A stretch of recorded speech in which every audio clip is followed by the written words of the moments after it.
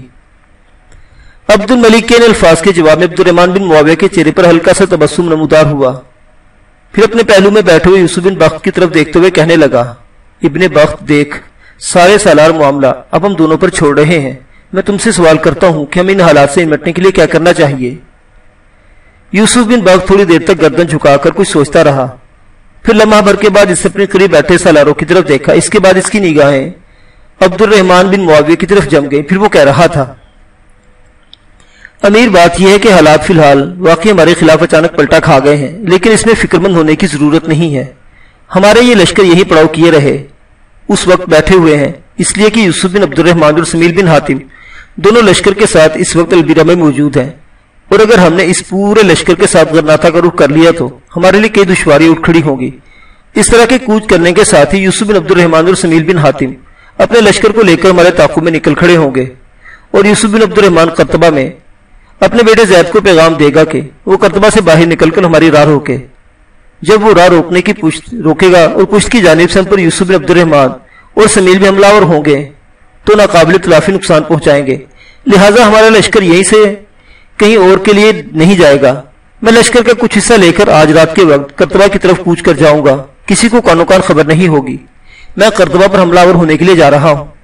میں دریا عبیر کو عبور کر کے بائیں کنارے کی طرف چلا جاؤں گا اور کنارے سے ذرا ہٹ کر آگے بڑھتا رہوں گا، اس لیے کہ میرا اپنا اندازہ ہے کہ قرطبہ میں داخل ہونے کے بعد یوسف بن عبد الرحمن کے بیٹے زید نے جو پہلا کام کیا ہوگا وہ یہ ہے کہ اس نے البیرہ سے قرطبہ جانے والی شاہراہ پر اپنے مخبر مقرر کر دیے ہوں گے، تاہم ہم اگر انتقام کے طور پر کوئی کارروائی کریں تو مخبر اسے اطلاع دے سکیں۔ لہذا قرطبہ کی طرف جانے کے لیے میں دایاں کنارہ استعمال نہیں کروں گا بلکہ بایاں کنارہ استعمال کروں گا اور اس سے دور ہٹ کر بڑھتا رہوں گا۔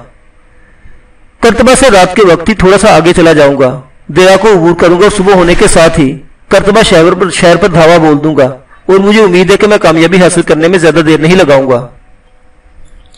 یوسف بن بخت خاموش ہو گیا۔ اس موقع پر سوالیہ انداز میں عبد الرحمن بن معاویہ نے دوسرے سالاروں کی طرف دیکھا۔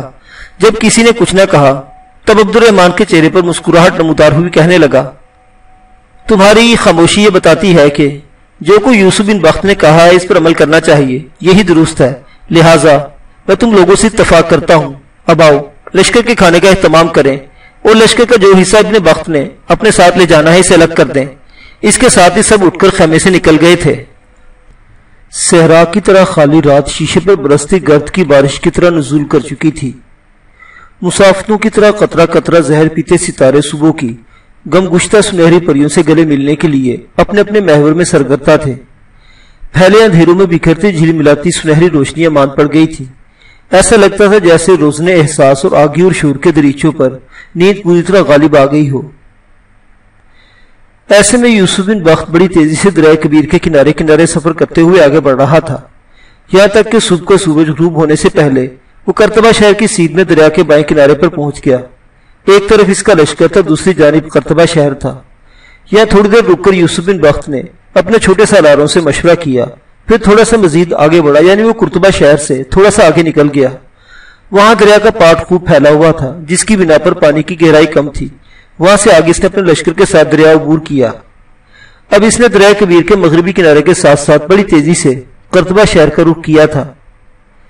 دوسری جانب یوسف بن عبد الرحمن کے بیٹے ابو زید، جس نے قرطبہ شہر پر قبضہ کر لیا تھا، اپنے مخبر قرطبہ اور البیرہ شہر کے درمیان پھیلا دیے تھے، لیکن اس کی بدبختی کے اس دریائے کبیر کے بائیں کنارے کو نظر انداز کر دیا تھا، اور اسی کنارے پر سفر کرتے ہوئے یوسف بن بخت اس کے سر پر پہنچ چکا تھا۔ ابو زید کو اس کے مخبر برابر خبریں دے رہے تھے کہ عبد الرحمن بن معاویہ نے اپنے لشکر کے ساتھ ابھی تک البیرہ کے نواح میں قیام کیا ہے اور قرطبہ کی طرف نہیں بڑھا۔ اسی بنا پر یوسف بن عبد الرحمن کا بیٹا ابو زید قرطبہ شہر کی طرف سے بالکل مطمئن اور آسودہ تھا۔ شاید اس نے اپنے ذہن میں یہ بات بٹھا لی تھی کہ قرطبہ پر اس کا قبضہ مکمل ہو چکا ہے، اور یہ کہ عبد الرحمن بن معاویہ جہاں پڑاؤ کیے ہوئے ہے وہاں سے نکل کر قرطبہ کا رخ نہیں کرے گا، اس لیے کہ اگر وہ ایسا کرتا ہے تو پشت کی جانب سے اس کا باپ یوسف بن عبد الرحمن اور سمیل بن حاتم اس پر ضرب لگائیں گے، اور سامنے کی طرف سے وہ قرطبہ شہر سے نکل کر ان پر ٹوٹ پڑے گا۔ اس طرح دو طرفہ حملے سے نہ صرف اس کو شکست یقینی بنائی جائے گی بلکہ اس کا خاتمہ بھی کر دیا جائے گا۔ لیکن ابو زید کو یہ معلوم نہیں تھا کہ قدرت اپنے فیصلوں میں کسی کو شریک نہیں کرتی اور اس کے فیصلے انسانی سوچوں سے کہیں ماورا ہوتے ہیں۔ یہی حالت کرتبہ کے معاملے میں بھی ہو رہی تھی۔ پھر کرتبہ کی عمارت کے علاوہ مشرق سے پھوٹتی روشنی میں نمایاں ہوتے آسمان، زمین کے بیدار ہوتے کوہستانوں اور دریاؤں نے دیکھا۔ جس وقت کرتبہ شہر کے لوگ اٹھے، شہر کے اندر ایک ہلچل شروع ہوئی تھی۔ شہر پناہ کے دروازے کھلے تھے۔ عین اسی لمحے یوسف بن بخت کرتبہ شہر میں داخل ہوا۔ اس کے داخل ہونے کے ساتھ ابو زید اپنے لشکر کے ساتھ مستعد ہو گیا۔ اتنی دیر تک یوسف بن بخت آگ پھیلاتے رقص، ماتم خیز سرخ طوفانوں کی کوکھ سے نکل کر بیابانوں اور ویرانوں کے باطن کو ہلا دینے والے قہر شدید اور جلتے ماحول سال میں درد کے سلگتے آنچلوں اور آتش کے دیکھتے روپ کی طرح حملہ ہو گیا تھا۔ ابو زید اس حملے کی بالکل توقع نہیں رکھتا تھا، تاہم جوابی کارروائی کرتے ہوئے وہ بھی یوسف بن بخت کے لشکر پر بیکرا گرداب کی یورش، مرگ کے امڑتے طوفانوں، نیزوں کی انیوں کی طرح گھس جانے والی موجوں کے خروش اور بربادی کی امر بیل کی طرح ٹوٹ پڑا تھا۔ کرتبہ شہر کے اندر دونوں لشکریوں کے ٹکرانے سے سمندر کا شور کا سا سما برپا ہو گیا۔ ابو زید اپنی طرف سے پوری کوشش کی کہ کسی نہ کسی طرح یوسف بن بخت کو پسپا کر کے شہر سے باہر نکالے اور پھر شہر پناہ کے دروازے بند کر کے محصور ہو جائے، لیکن یوسف بن بخت کو شہر سے باہر نکالنا آسان نہ تھا۔ وہ ان شیر دل جوانوں میں سے ایک تھا جو خواب اوڑے یادوں کے غض و غضب کا انداز بخش سکتے ہیں۔ وہ ایسا جانثار تھا جو خود پرستی کے خانہ غم میں انسانیت کے حسن کا فرق بخش نغمہ بن کر داخل ہونے کا ہنر جانتا تھا۔ کچھ دیر تک کرتبہ شہر میں ہولناک جنگ ہوئی، جس کے نتیجے میں بڑی تیزی سے یوسف بن عبد الرحمن کے بیٹے ابو زید اور اس کے لشکروں کی حالت صنم خانوں کے اجاڑ پن، معبدوں اور ہیکلوں کی ویرانیوں، کلیساؤں کے ملال، آتش کدوں کے سناٹوں اور میکدوں کی سنسانیوں سے بھی زیادہ بدتر ہونا شروع ہو گئی تھی۔ یوسف بن عبد الرحمن کے بیٹے ابو زید نے جب اندازہ لگا لیا کہ وہ زیادہ دیر تک یوسف بن بخت کے حملوں کا دفاع نہیں کر سکے گا، اسے بدترین شکست کا سامنا کرنا پڑے گا، تو اپنے کچھ محافظ دوستوں کے ساتھ شہر پناہ کے دوسرے دروازے سے نکل کر بھاگ کھڑا ہوا اور جاتے جاتے ابو عثمان کو بھی قیدی کی حیثیت سے اپنے ساتھ لے گیا۔ شاید اسے اپنے پاس رکھ کر ابو زید عبد الرحمن بن معاویہ کے خلاف کچھ مراد حاصل کرنا چاہتا تھا۔ بہرحال کرتبہ پر یوسف بن بخت نے قبضہ کر لیا۔ ابو زید بھاگ گیا اور یہ خبریں البیرا میں عبد الرحمن بن معاویہ کے علاوہ یوسف بن عبد الرحمن اور سمیل بن حاتم تک پہنچی تھی۔ اب صورتحال یہ تھی کہ عبد الرحمن بن معاویہ نے البیرا شہر کے نواح میں ارملہ نام کے قصبے کے قریب پڑاؤ کیے ہوئے تھا، جبکہ یوسف بن عبد الرحمن اور سمیل بن حاتم دونوں البیرا میں مقیم تھے۔ اس صورتحال کو سامنے رکھتے ہوئے دونوں لشکروں کے درمیان قاصدوں کے سلوک کی کچھ بات چیت شروع ہوئی۔ آخر یوسف بن عبد الرحمن اور سمیل بن حاتم نے عبد الرحمن بن معاویہ کو 2 شرائط پیش کی، جن کے تحت وہ سلوک پر آمادہ ہوئے۔ اول یہ کہ یوسف بن عبد الرحمن اور سمیل بن حاتم کی جاگیر دولت و ثروت ہر چیز محفوظ رہے گی۔ دوم یہ کہ سب لوگوں کو خواہ دشمن ہو یا دوست بلا امتیاز امان دی جائے گی۔ جب یہ شرائط صلح عبد الرحمن بن معاویہ کے پاس پہنچی تو اس نے ان 2 شرائط کو تو قبول کر لیا اور ان میں 2 اور شرائط کا اضافہ کیا۔ اول یہ کہ جب تک پورا اعتماد نہ ہو جائے کہ یوسف بن عبد الرحمن کے دونوں لڑکے ابو زید اور ابو الاسود قصر کرتبہ میں نظر بند رہیں گے، اور جب حالات سدھر جائیں گے تو دونوں کو آزاد کر دیا جائے گا۔ دوم یوسف بن عبد الرحمن کرتبہ کے مشرقی حصے میں قیام کرے گا اور ہر روز عبد الرحمن بن معاویہ سے ملتا رہے گا۔ طرفین نے یہ شرائط منظور کر لی، ساتھ ہی یہ بھی طے پایا کہ عبد الرحمن بن معاویہ یوسف بن عبد الرحمن کے کاتب خالد بن زید کو رہا کر دے گا، جبکہ یوسف بن عبد الرحمن کا بیٹا ابو زید عبد الرحمن بن معاویہ کے حلیف ابو عثمان کو رہا کر دے گا۔ یہ طے ہونے کے بعد خالد بن زید اور ابو عثمان دونوں کو رہا کر دیا گیا۔ یوسف بن عبد الرحمن اور سمیل بن حاتم دونوں اپنے لشکر کے ساتھ البیرا شہر سے نکل کر وہاں آئے جہاں عبد الرحمن بن معاویہ نے پڑاؤ کر رکھا تھا۔ اس کے بعد سب نے اکٹھے کرتبہ کی طرف کوچ کیا۔ معاہدہ ہجری 139 سفر کے مہینے میں عمل میں آیا۔ اس معاہدے کا ایک فریق عبد الرحمن بن معاویہ اور دوسرا فریق یوسف بن عبد الرحمن اور اس کا ساتھی سمیل بن حاتم تھے۔ اس معاہدے کے بعد اتفاق رائے اور بڑی شان و شوکت کے ساتھ کرتبہ کی طرف کوچ کیا گیا اور عبد الرحمن کی تاجداری کا اعلان ہوا۔ جب سب متحدہ لشکر کو لے کر کرتبہ کی طرف روانہ ہوئے تو راستے میں یوسف بن عبد الرحمن اور سمیل بن حاتم دونوں عبد الرحمن بن معاویہ کے دائیں بائیں رہے۔ سمیل بن حاتم نے تو کرتبہ تک خاموشی اختیار کیے رکھی، تاہم راستے میں یوسف بن عبد الرحمن اور عبد الرحمن بن معاویہ آپس میں گفتگو کرتے رہے۔ کرتبہ پہنچ کر عبد الرحمن بن معاویہ نے کمال رواداری اور فراخ دلی کا مظاہرہ کیا۔ اب وہ بلا شرکت غیر اندلس کا حکمران بن چکا تھا۔ وہ چاہتا تو اندلس میں اپنے نام کا خطبہ جاری کر سکتا تھا، لیکن اس نے اسلامی روایات کو برقرار رکھتے ہوئے اس شخص کا نام کا خطبہ جاری کرنے کا اعلان کیا جو حرمین اور شریفین پر قابض ہو۔ اس لیے اسلامی روایات کے مطابق اسلامی مملکت میں اسی کا خطبہ جاری ہو سکتا تھا جو حرمین اور شریفین پر حکومت کرتا ہو۔ ان دنوں چونکہ حرمین اور شریفین عباسی حکومت کے تحت تھا، عبد الرحمن بن معاویہ کا تعلق بنو امیہ سے تھا اور بنو امیہ اور بنو عباس ایک دوسرے کے بدترین دشمن تھے، لیکن اس دشمنی کو پس پوش ڈالتے ہوئے کرتبہ کی جامع مسجد میں عبد الرحمن بن معاویہ نے عباسی خلیفہ کے نام کا خطبہ پڑھا۔ اس سے پتہ چلتا ہے کہ عبد الرحمن بن معاویہ کس قدر پرخلوص تھا اور اس کے دل میں اسلام کی عزت اور اس کا وقار کس قدر اہمیت رکھتے تھے۔ عبد الرحمن بن معاویہ کا دست راس بدر ایک روز المسارہ نام کی بستی میں دولاب کی حویلی کے دروازے پر دستک دے رہا تھا۔ تھوڑی دیر بعد جب دروازہ کھلا تو ڈھلتی ہوئی عمر کا ایک شخص سامنے کھڑا تھا جسے بدر نہیں پہچانتا تھا۔ وہ اس کے لیے اجنبی تھا کیونکہ دولاب اور ربیکہ کے گھر میں اس نے اس سے پہلے کبھی نہیں دیکھا تھا۔ تھوڑی دیر تک وہ بڑے غور سے دیکھتا رہا، یہاں تک کہ دروازہ کھولنے والے شخص نے اسے مخاطب کرنے میں پہل کی۔ میرے عزیز، تم نے میری حویلی کے دروازے پر دستک دی ہے، کیا تو نے کسی سے ملنا ہے یا تیرے پاس کوئی پیغام ہے؟ اس پر بدر کہنے لگا، میرا نام بدر ہے، یہاں پہلے ایک شخص دولاب رہا کرتا تھا، وہ میرا جاننے والا تھا، بس میں اسی سے ملنے کے لیے یہاں آیا ہوں۔ مجھے افسوس ہے کہ میں آپ کو نہیں جانتا، اس لیے کہ میرا آپ سے تعارف نہیں ہوا۔ وہ شخص مسکرایا اور کہنے لگا، میرے عزیز، تیرا کہنا درست ہے، تیری مجھ سے پہلے ملاقات نہیں ہوئی، اچھا ہوا تو آ گیا، اس لیے کہ میرے پاس تیرے نام ایک پیغام ہے۔ دیکھو، دولاب نام کا وہ یہودی اپنی یہ حویلی میرے ہاتھ بیچ کر جا چکا ہے، اپنی بیوی اور بیٹے کو لے کر وہ کرتبہ یہاں سے روانہ ہوتے وقت اس نے مجھے پیغام دیا تھا کہ بدر نام کا کوئی جوان ان کا پوچھنے کے لیے آئے تو اس سے کہنا کہ انہوں نے کرتبہ کے مشرق میں جو سرائے ہے اس کے بالکل سامنے اپنی رہائش کے لیے ایک مکان لے لیا ہے۔ بدر کچھ سوچتا رہا، پھر اپنے گھوڑے کی باگ پکڑے تھوڑا سا پیچھے ہٹا۔ اس موقع پر اس شخص نے اسے مخاطب کیا، بیٹے اندر آؤ، مجھے مہمان نوازی کا موقع دو، میرا اندازہ ہے کہ تم دور دراز کا سفر کر کے آئے ہو اور تھکے ہوئے ہوگے، میں تمہارے آرام کا بندوبست کرتا ہوں۔ بدر نے مسکرا کر اس کی طرف دیکھو اور اسے مخاطب کر کے کہنے لگا، میں اس کے لیے آپ کا شکر گزار ہوں، لیکن میں قیام نہیں کروں گا، واپس کرتبہ جاؤں گا۔ اس کے ساتھ اس نے شخص پر ایک الوداعی نگاہ ڈالی، جست لگا کر اپنے گھوڑے پر سوار ہوا، اسے ایڑ لگائی اور اسے ایک طرف ہانک دیا۔ مغرب کی نماز کے بعد ایک روز بدر کرتبہ کے مشرقی حصے کی ایک سرائے کے سامنے ایک حویلی کے دروازے پر دستک دے رہا تھا۔ دروازہ جب کھلا تو دروازہ کھولنے والا ربیکہ کا بھائی سمسون تھا۔ بدر کو دروازے پر دیکھ کر سمسون دنگ رہ گیا، پھر چونکا ایک دم باہر نکلا اور بدر سے گلے مل گیا۔ اتنی دیر تک حویلی کے اندرونی حصے اس کے باپ دولاب کی آواز سنائی دی، سمسون کون ہے بیٹے، تم نے اتنی دیر کیوں کر دی ہے؟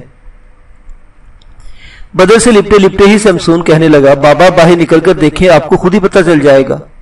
سمسون کے ان الفاظ کے جواب میں دولاب، جوسی ماریا اور ربیکہ تینوں سین میں آ گئے۔ جب انہوں نے دیکھا کہ سمسون بدر سے گلے مل رہا ہے تب دولاب اور جوسی ماریا نے بے پناہ خوشی کا اظہار کرتے ہوئے، جہاں تک ربیکہ کا سوال ہے تو بدر کو اپنی حویلی کے دروازے پر دیکھتے ہوئے اس کا الماس گوہر جسم کپکپا اٹھا تھا۔ اس موقع پر دولاب نے سمسون کو مخاطب کی مسکراتی ہوئی آواز میں کہنے لگا، بیٹے بھائی کو لپٹاتے باہر ہی رکھو گے یا اندر بھی آنے دو گے؟ اس پر سمسون فوراً علیحدہ ہو گئے، پیچھے ہٹا، دروازہ اس نے پورا کھول دیا۔ اپنے گھوڑے کی باگ پکڑے بدر اندر داخل ہوا۔ اتنی دیر میں ربیکہ تیزی سے آگے بڑھی، ہونٹوں پر پھولوں سا تبسم بکھرتے اور ہنستی اور پرمسرت آواز میں کہنے لگی، لائیے میں آپ کا گھوڑا استبل میں باندھتی ہوں۔ اس کے ساتھ اس نے جب ہاتھ بڑھا کر بدر سے اس کے گھوڑے کی باگ لینا چاہی تب سمسون ایک دم حرکت میں آیا، کہنے لگا، یہ کیسے ممکن ہے، میری بڑی بہن گھوڑے کو استبل میں باندھے، یہ تو سمسون کا کام ہے۔ اس پر سب ہنس دیے۔ سمسون نے گھوڑے کی باگ لی، اسے استبل میں باندھا، اس کی زین دھانا اتار دیا۔ اتنی دیر تک سب سین میں کھڑے ہو کر اس کا انتظار کرتے رہے۔ جب سمسون لوٹا تو سب دیوان خانے میں آ کر بیٹھ گئے۔ اس پر گفتگو کا آغاز دولاب نے کیا۔ بدر کی طرف دیکھتے ہوئے وہ کہنے لگا، بیٹے سچی بات تو یہ ہے کہ ہم مایوس ہو گئے تھے کہ تم کبھی ہم سے ملنے آؤ گے۔ ربیکہ بڑی پریشان تھی، بار بار سمسون کو تمہارا پتہ کرنے کے لیے بھیجتی، لیکن ہر بار یہی جواب ملتا کہ بدر کرتبہ شہر میں نہیں ہے۔ دولاب جب خاموش ہوا تب مسکراتے ہوئے بدر بول اٹھا، دراصل حالات ہی ایسے ہو گئے تھے، کچھ عرصہ البیرہ میں قیام کرنا پڑا۔ ہماری غیر موجودگی میں یوسف بن عبد الرحمن کے بیٹے نے کرتبہ پر قبضہ کر لیا۔ اس کے بعد عبد الرحمن بن معاویہ نے ایک لشکر یوسف بن بخت کی سرکردگی میں ادھر روانہ کیا، جس نے دوبارہ کرتبہ پر قبضہ کر لیا۔ میں بھی یوسف بن بخت کے ساتھ ادھر آیا تھا۔ یہاں تک کہنے کے بعد بدر رکا، پھر سلسلہ آگے بڑھا رہا تھا۔ مجھے خبر نہیں تھی کہ آپ یہاں منتقل ہو چکے ہیں۔ آپ لوگوں سے میں آپ کی بستی گیا، وہاں ایک بوڑھا شخص مجھے ملا، اس نے مجھے بتایا کہ آپ اس کے ہاتھ حویلی بیچ کر کرتبہ چلے آئے ہیں۔ وہ بہت اچھا شخص تھا، مجھے شب بصری کی دعوت دی، لیکن میں رکا نہیں، سیدھا آپ لوگوں کی طرف آ گیا ہوں۔ بدر جب رکا تب دولاب نے اسے مخاطب کیا، بیٹے کرتبہ میں تمہارا قیام کہاں ہے؟ جس وقت عبد الرحمن بن معاویہ نے کرتبہ پر قبضہ کیا، اس وقت ہم بہت خوش تھے۔ اسی وقت ہم چاروں نے مل کر فیصلہ کر لیا کہ اپنا مکان بیچ کر کرتبہ منتقل ہو جائیں گے۔ اسی وقت کرتبہ آ گئے تھے، لیکن بعد میں جب یوسف بن عبد الرحمن کے بیٹے ابو زید نے شہر پر قبضہ کر لیا تو ہم بڑے پریشان اور فکر مند ہوئے، لیکن بھلا ہوئی یوسف بن بخت کا کہ اس نے ایک بار پھر ابو زید سے کرتبہ چھین کر اسے عبد الرحمن بن معاویہ کے لیے فتح کر لیا۔ بیٹے میں پتہ نہیں تھا کہ تم نے کہاں رہائش رکھی ہوئی ہے، ورنہ ہم سمسون کو وہاں بھیجتے، یہ لشکر گاہ میں جاتا رہا اور تمہارا پتہ کرتا رہا، وہاں سے اکثر و بیشتر یہی بتایا جاتا کہ تم کرتبہ سے باہر ہو۔ دولاب جب خاموش ہوا تو مسکراتے ہوئے بدر سے کہنے لگا، اصل میں عبد الرحمن بن معاویہ نے مجھے اپنے قصر کے ایک حصے میں رہنے کے لیے جگہ دی، لیکن میں نے ایسا کیا کہ اس کے قریب ہی میں نے اپنا ایک مکان لے لیا ہے اور اسی میں رہائش اختیار کی ہے۔ اس بار جوسی مارے نے بڑی فکر مندی کا اظہار کرتے ہوئے پوچھ لیا، تو تم مکان میں اکیلے رہتے ہوگے بیٹا؟ تمہارا کھانے کا اہتمام کون کرتا ہے؟ بدر مسکرا دیا، کہنے لگا، اماں کھانے کا کیا ہے، کھانا میں جا کر مستقری میں کھا لیتا ہوں، رات مکان میں آ کر سو رہتا ہوں، دن بھر ویسے بھی مصروفیت رہتی ہے، کسی سے ملنے جلنے کا وقت ہی نہیں رہتا۔ بدر جب خاموش ہوا تو ربیکہ نے پہلی بار اسے مخاطب کیا، آپ کسی روز مجھے اور سمسون کو اپنی رہائش ضرور دکھائیے گا۔ اس پر بے پناہ خوشی کا اظہار کرتے ہوئے بدر اپنی جگہ سے اٹھا اور کہنے لگا، دونوں بہن بھائی ابھی میرے ساتھ چلو۔ اس پر ربیکہ کھل کھلا کر ہنسی اور کہنے لگی، ابھی تو نہیں، اب تو آپ یہی رہیں گے، اگر میرا اندازہ غلط نہیں تو آپ نے ابھی تک رات کا کھانا نہیں کھایا ہوگا۔ ہلکے ہلکے تبسم میں ربیکہ کی طرف دیکھتے ہوئے بدر کہنے لگا، جھوٹ نہیں بولوں گا، کھانا تو واقعی میں نے ابھی تک نہیں کھایا اور مجھے بھوک بھی لگ رہی ہے۔ ربیکہ نے ایک انتہائی میٹھی نگاہ بدر پر ڈالی، اس کے بعد اپنی جگہ سے اٹھی اور کہنے لگی، کھانا ہم نے بھی نہیں کھایا، میں مطبخ میں جا کر کھانا تیار کرتی ہوں۔ اس کے ساتھ ہی وہ باہر نکل گئی، سیدھی مطبخ کی طرف گئی۔ وہ بھی دروازے سے باہر ہی نکلی تھی کہ پیچھے سے اس کے بھائی سمسون نے آواز دی، آپ بھی کھانا بے شک آرام سے بنائیے گا، بھائی آج واپس نہیں جائیں گے، اگر جانا بھی چاہیں گے تو نہیں جانے دیں گے، رات ہمارے ہی یہاں قیام کریں گے۔ ربیکہ موڑی مسکراتی ایک میٹھی نگاہ اس نے بدر پر ڈالی اور کہنے لگی، سمسون تم ٹھیک کہتے ہو، رات ہی یہی قیام کریں گے، بہرحال میں کھانا تیار کر کے لاتی ہوں۔ اس کے بعد وہ مطبخ کی طرف چلی گئی، جبکہ دیوان خانے میں دولاب، جوسی ماریا اور سمسون بدر کے ساتھ گفتگو کرنے لگے تھے۔ تھوڑی دیر بعد سمسون بدر کو مخاطب کر کے کہنے لگا، بھائی آپ نے کم از کم ایک ہفتہ ہمارے ہاں قیام کرنا ہے۔ سمسون کے الفاظ پر ربیکہ انتہائی خوشی کا اظہار کرتی رہی تھی۔ اس موقع پر مسکراتے ہوئے بدر کہنے لگا، میرے عزیز بھائی ایسا ممکن نہیں، مجھے اور بہت سے کام ہیں، میں آج رات تو تمہارے ہاں قیام کروں گا، کل تم دونوں کو اپنے ساتھ لے کر جاؤں گا اور اپنی رہائش بھی دکھا دوں گا، اس کے بعد تم گھر کے سب افراد میرے ہاں بھی جا کر قیام کرو گے۔ قبل اس کے کہ بدر کی گفتگو کا جواب ان چاروں میں سے کوئی دیتا، حویلی کے دروازے پر دستک ہوئی۔ دولاب نے کسی قدر فکر مندی سے دیکھا اور کہنے لگا، اس وقت حویلی کے دروازے پر دستک کون دے سکتا ہے؟ سمسون نے اٹھ کر باہر جانا چاہا، لیکن اس کا ہاتھ پکڑتے ہوئے بدر نے نشست پر بٹھا دیا، کہنے لگا، تم بیٹھو، میں خود دیکھتا ہوں کون ہے۔ اس کے ساتھ ہی بدر کچھ دیر تک دروازے پر کسی سے بات چیت کرتا رہا اور دیوان خانے میں دولاب، سمسون، ربیکہ اور جوسی ماریا بڑی بے چینی سے اس کا انتظار کر رہے تھے۔ اس موقع پر جوسی ماریا نے اپنے شوہر دولاب کو مخاطب کیا، لگتا ہے بدر کا کوئی جاننے والا آیا ہے، میرا اندازہ ہے اسے بلانے آیا ہوگا۔ سمسون کہنے لگا، بلانے کیوں آیا ہے؟ بھائی رات یہی رہیں گے۔ اس سے آگے کوئی کچھ نہ کہہ سکا، اس لیے کہ اسی لمحے کمرے میں بدر داخل ہوا۔ وہ پریشان اور فکر مند تھا، گردن اس کی جھکی ہوئی تھی، اس کی حالت دیکھتے ہوئے پریشان اور فکر مندی ہو گئی تھی۔ اس موقع پر دولاب نے اسے مخاطب کیا، بدر خیریت تو ہے بیٹے؟ بدر نے دولاب کی طرف دیکھا اور کہنے لگا، خیریت نہیں ہے۔ کیا؟ ربیکہ اپنی جگہ سے اچھل سی پڑی۔ جوسی ماریا اور سمسون بھی پریشان ہو گئے تھے۔ دکھ بھرے انداز میں بدر نے کہنا شروع کیا، ابھی ابھی جو شخص آیا ہے، وہ جس نے حویلی کے دروازے پر دستک دی ہے، عبد الرحمن کی طرف سے تھا، وہ انتہائی بری خبر لے کر آیا ہے۔ امیر یوسف بن بخت کے بہن اور بھائی کو کسی نے قتل کر دیا ہے۔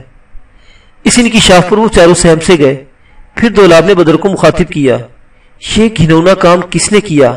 امیر یوسف بن بخت کو اس وقت سے جانتا ہوں جب وہ بچہ تھا، اب جوان ہو چکا ہے۔ اس نے کسی سے دشمنی نہیں کی، کسی کو دکھ نہیں دیا، لوگوں کے کام کرتا رہا ہے۔